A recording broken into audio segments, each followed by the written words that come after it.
Hoy vamos a ver una partida del legendario Bobby Fischer, donde nos revela cuál sería su recomendación para jugar una apertura contra un principiante o jugador de nivel intermedio. Aquí él con las blancas, en una simultánea eran 10 tableros, y esto es como si pudiéramos preguntarle a Bobby Fischer en persona qué apertura me recomiendas para jugar contra oponentes de mi nivel o inferior. Y esta es la apertura que él jugó, el Gambito Evans. Cuando se enfrenta a un jugador de nivel inferior, usualmente lo que queremos es atacar antes que nada, porque debajo de los 1800 la gente no sabe defenderse y entonces debemos confiar en lanzarnos todo con todo al ataque.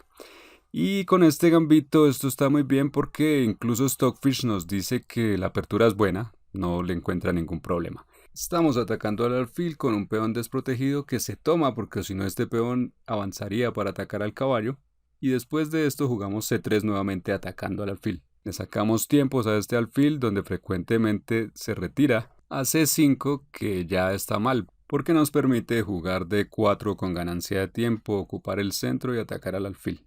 En la partida las negras jugaron alfil E7, volviendo con su alfil al lugar seguro, pero la teoría considera que alfil A5 es el movimiento principal. Sin embargo, aquí no nos vamos a meter en eso, tenemos otro video dedicado al gambito Evans y bueno, hay que verlo. Por ahora vamos a aprender en general cómo jugar en esta apertura y algunos planes, lo que jugaba Fischer. Alfil E7 y D4, tomándonos el centro. Y las negras jugaron aquí D6. Si tomaran en D4, simplemente recapturamos si tenemos el centro ocupado y siempre la amenaza de este avance con estos peones va a asustar a los caballos.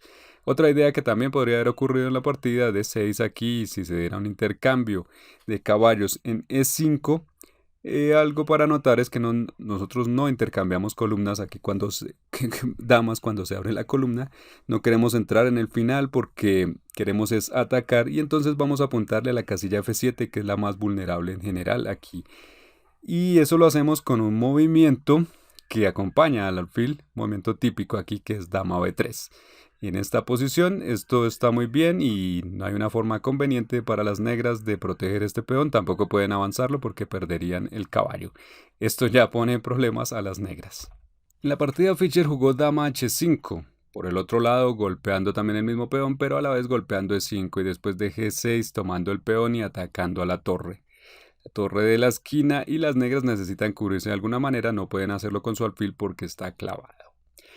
Y entonces tienen que jugar caballo F6 y aquí Fischer hace otro gran movimiento porque aunque las blancas han sacrificado un peón y ahora ya lo han recuperado a igualdad material, hay que continuar con el ataque o si no las negras enrocan y no pasa nada. Entonces debemos evitar enrocar y esto se puede hacer con alfil H6 para impedirle al rey moverse por allí. Esta es una de las formas de contrarrestar esto, pero esto se podría contrarrestar con dama D6 de parte de las negras, donde proponen intercambio de damas y sería un final. Fischer entonces juega alfil A3, poniendo presión al alfil desde el otro costado. Y así es imposible enrocar porque se perdería el alfil, pero además se controla la casilla D6 para que no se pueda jugar dama D6 y no se pueda proponer el final. Alfil A3 es un gran movimiento, apenas unas pocas jugadas han transcurrido y ya las negras están en problemas. Y ahora vemos que se les dificulta mover cualquier cosa, el alfil no se puede mover. El caballo tiene detrás a la torre así que tampoco se puede mover.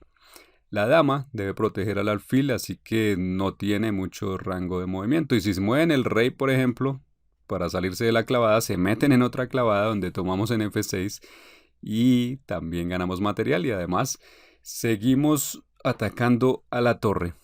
Así que no es fácil para las negras moverse aquí. Después de esto las negras mueven su torre para sacarla del peligro de allí, puede darle movilidad a su caballo y las blancas enrocan. Y ahora caballo G4 atacando a la dama. Que bueno, las negras tratan de desenredar su posición y va la dama G3, intercambio en A3 de piezas y dama E7. Y llegamos a una posición interesante donde las negras, a pesar de que tienen su rey en el centro, no es fácil atacar, no es fácil encontrar por dónde seguir atacando, cómo entrar. La mayoría de jugadores seguramente harían caballo B5 simplemente porque el caballo está atacado y además por hacer algo. Y además caballo B5 le apunta a la casilla C7 en conjunto con nuestra dama. Se ve muy bien, pero esto en realidad no sirve porque caballo E5 cubre la diagonal, desconecta a la dama y a la vez ataca al alfil. Así que después de esto A6 o C6 puede expulsar el caballo y nada pasa. Para seguir atacando, Fischer encuentra un movimiento misterioso, alfil B5 jaque. Misterioso porque se cubren con el peón y parece que ahora hay dos piezas que vamos a perder. Sin embargo, con esto se ha inducido una debilidad en la casilla D6 y que se aprovecha ahora con el salto del caballo a C4, apuntándole allí a un jaque, y así poder continuar con el ataque. Las negras no tomaron el alfil en la partida porque si lo hacían venía caballo D6 que obligaba al rey a meterse en una peligrosa columna que está abierta donde probablemente seguiría torre de 1 y habría más problemas. Por la columna el rey descubierto, donde este tampoco puede ir a C7 porque por allí lo mira la dama con rayos X.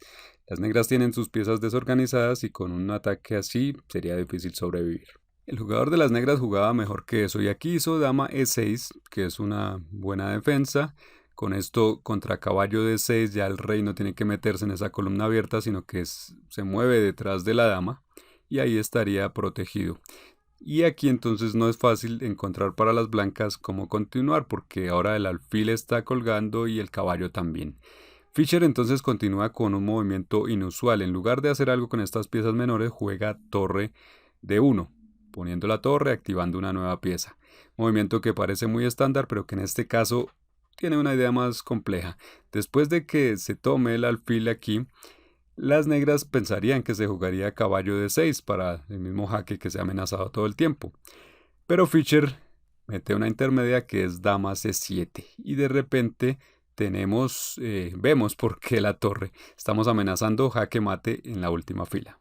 Bueno, aquí entonces sigue alfil D7 y ahora sí el caballo D6 jaque, el rey a E7 y tenemos otra interesante posición donde está bien las blancas. No han logrado exponer al rey, pero las negras todavía están enredadas sus piezas y aún así hay que encontrar cómo continuar.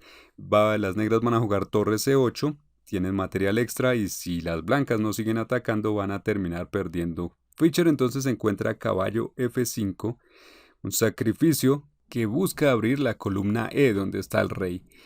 Y las negras no pueden ignorar esto porque si vuelve a E8 tenemos caballo G7, un gran ataque doble con el que nos ganaríamos la dama. Un caballo enemigo metido en una casilla de fianchetto. Bien extraño esto. Bueno, y el rey tampoco, si no quiere ir atrás, no puede ir a F6 porque en ese caso meteríamos la torre en D6 clavada a la dama, tomaríamos la dama y seguiríamos atacando. Así que no se puede y tienen que aceptar el sacrificio, pero la posición sigue siendo truquera y muy interesante. En esta partida la incluyó Fischer en su famoso libro de las 60 mejores partidas, así que Fischer estaba orgulloso de esta partida, podríamos decir, porque lo está sacrificando todo y está creando una partida muy bonita. Ahora las negras jugaron torre C8, un gran movimiento de contraataque. Hay que dar crédito al jugador de las negras que siendo aficionado encontraba interesantes movimientos y que tiene aquí un problema con tomar el peón en F5, que era todo el objetivo del sacrificio del caballo. Si toma esto se abre la columna E y en ese caso las blancas podrían seguir atacando ahora más con su torre. Pero con un detalle y es que tendrían que primero jugar dama de 6 para que no se escape el rey. El rey ya tendría cerrada la ruta de escape, tiene que proteger a su torre en F8, va atrás y ahora podemos aprovechar esto dando ahora sí el jaque con la torre y dar un bonito jaque mate cuando el alfil cubra. Esto no ocurrió, pero era una continuación muy interesante que había que analizar. Bueno, aquí entonces siguieron con torre C8, las negras, donde si las blancas capturan la dama, las negras capturan la blanca. Y no olvidemos que las negras tienen dos piezas menores por encima. Así que esto se terminaría, las blancas perderían si se hace el intercambio de damas. Si no se encuentran las jugadas correctas, aquí se va a perder porque se ha perdido material. Entonces, hay que ver aquí, solo hay movimiento que gana la partida, juegan las blancas, cualquier otro movimiento pierde, así que vale la pena que hagas el ejercicio de encontrar la secuencia ganadora antes de continuar. Bueno, y gracias a que Fischer incluyó esta partida en su libro, sabemos qué estaba pensando acá. Aquí él jugó torre por D7 y ese es el golpe ganador que las blancas tenían que encontrar. Después de que la dama toma, originalmente Fischer pensaba jugar torre E1 y dar jaque aquí. Sin embargo, aquí hay una forma, el rey no se puede ir, no se puede alejar, no puede dejar su dama sola, pero hay una contra que hay aquí que es caballo E5. El objetivo de este sacrificio es acercar a la torre a E5 para que luego de rey F6 y dama por D7, el rey capture a la torre y quedemos en una posición de dama contra dos torres donde hay material equilibrado. Bueno, las blancas pueden ganarse aquí otro peón con jaque y deberían ganar la partida, pero no es del todo claro. Así que no podía arriesgar la partida así, y Fischer dice que cuando estaba aquí recordó la frase de Lasker de que si veías un buen movimiento había que buscar uno mejor y se dio cuenta de F6. Un movimiento que simplemente es otro sacrificio más, y lo bonito de este movimiento es que el rey no puede alejarse, decíamos, y tienen que tomar con el caballo. Y después de esto llegamos a una posición similar a la anterior donde torre E1, el rey no tiene a dónde moverse, pero entonces puede interponer nuevamente su caballo. Eso es lo que puede hacer, similar a lo que hicimos antes, es el único movimiento a jugar, pero luego de torre por E4 hay una diferencia con la posición anterior de una casilla. Antes estaba en E5 la torre, aquí en E4, y esto hace una gran diferencia porque ahora tomamos la dama sin perder la torre.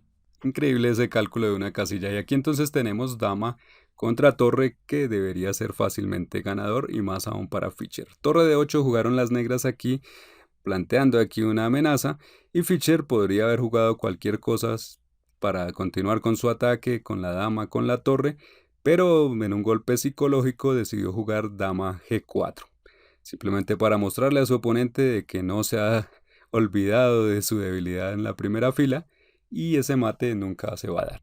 Y así, después de estos implacables cálculos, las negras se rindieron.